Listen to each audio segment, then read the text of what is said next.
Hi guys, today I am introduced you to the loops. What are the loops in Java? Declaring and initializing loop control variable, that is int I. We can define it as a declaring variable.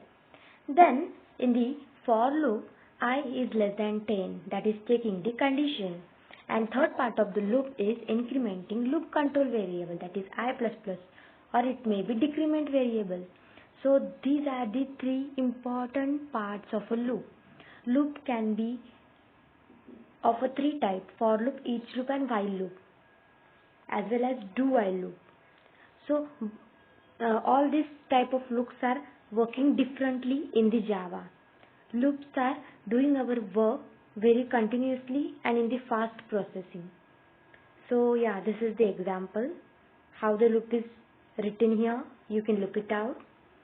Then actually, what are the loops in Java? In programming language, loops are used to execute a set of instructions. So for that you can use the loops. As I said, loop can be of three types: for loop, while loop, and do while loop. For loop, in which you have an increment variable or decrement variable, then initialization, and then condition is there.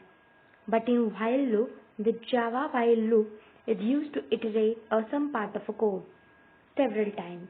And in do while loop, it is first doing the work as per the condition, then initializing its loop. So yeah, that's it in this video about the loop. Do share and subscribe my channel.